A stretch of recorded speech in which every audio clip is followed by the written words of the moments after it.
All right, welcome back, guys. Coach Tim here. Week 3 of the CrossFit Open, the down and dirty. Let's get right to it. Of course, it's a different Open this year, only 3 weeks. What else did you expect? It's actually a 2-part workout.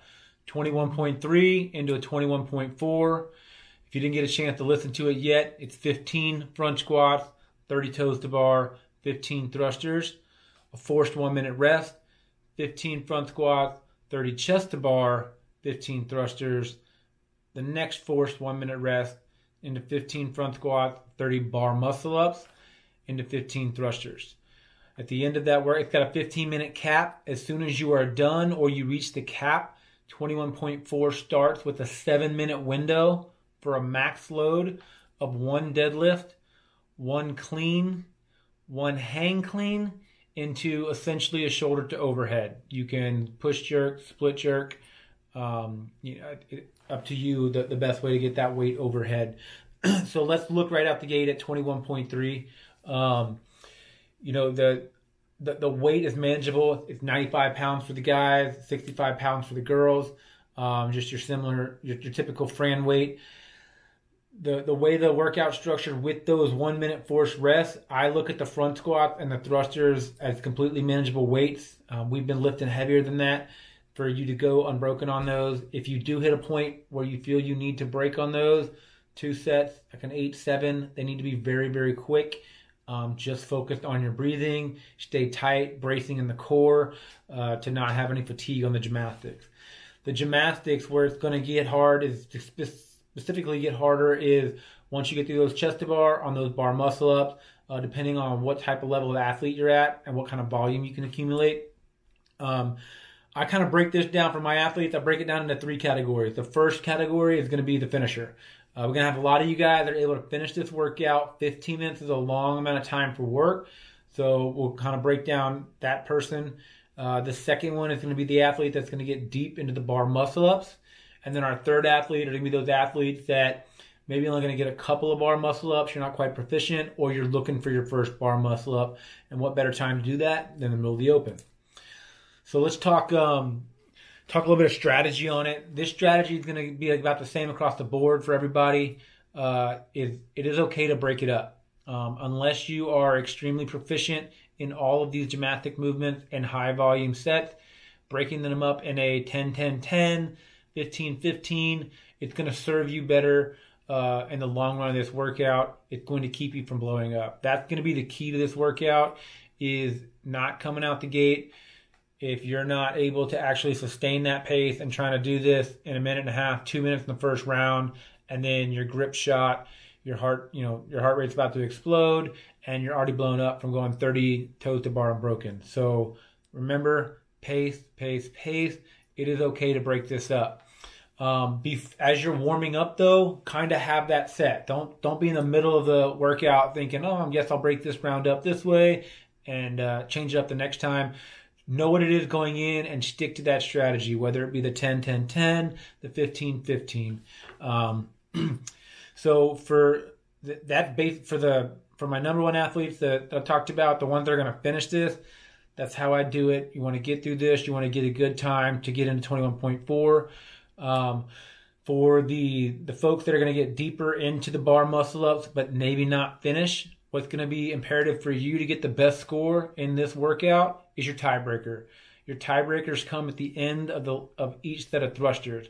So you may push a little bit more on your pace than you would than some of the others with your toes to bar and your chest to bar, just because you want to get through that tiebreak time at the end of the chest to bar to give yourself as much time as you can to work through those bar muscle ups.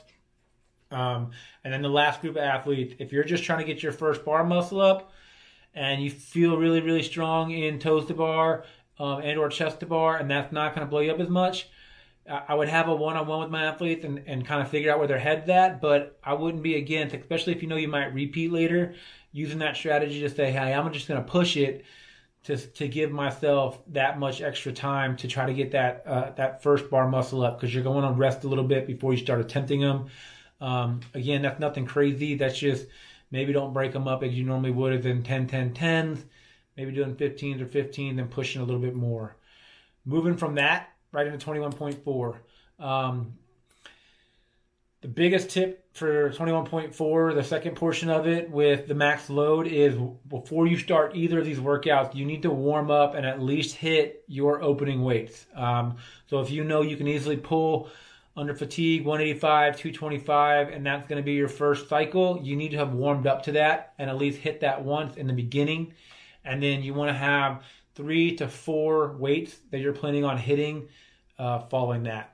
Most of you are going to get at least 3, probably 4 solid attempts at the barbell cycling complex. So you want to have those weights picked out. And a tip I'd give too is make sure you kind of done all that math and you've got those plates laying out, because no one else can help you. You have to change your own weights. So you don't want to be thinking about it. If you're going from 185 to 205 to 225, have those weights ready to go and set out before you attack that. The biggest piece of that too is don't rush to hit your first attempt. A solid minute, 90 seconds at least. 7 minutes is a long time, but it's also can be deceiving. It's a long time that can fly by. But you don't want to be rushing and missing your first attempt. You want to make sure you hit that first weight, feel solid, feel comfortable as you add more weight on there. If you're an athlete that absolutely feels that you're going to need, to put your lifters on, I don't really necessarily see it as lifters, but if you're always in lifters, then use that rest time between 21.3 and 4, that 90 seconds to get those shoes on and kind of work on your breathing. So to kind of just circle back on that whole thing, this is really a pace workout, guys. Not a slow pace, but pacing it. We all get excited. I do it all the time. You get that gymnastics, you've been working on those chest to bar, and you're like, I can do 30 chest to bar. But it's going to be the cumulative effect on you. So pacing it and knowing where your breaking point is, just shy of actually fully blowing up, because you won't be able to get very far in the next round with that. And get those weights set up, warm up to your first weight, and give yourself a solid 90 seconds. I'm super excited to see some of these scores you guys are throwing up. We have a lot of athletes that are either on the bubble or already inside that 10%. So we'll see you in the quarterfinals. For the rest of us, let's have fun. It's the Open. It's the last week. It's the whole year's of work we put together. Go out, send it today, rest up, make sure you eat well. You're getting extra sleep this weekend, especially if you're planning on attempting this the second time back on Monday. This one is probably going to be a little bit destructive on some of you guys, and you're going to need to take it easy on Saturday and Sunday, ready to hit it on Monday. Let's get it.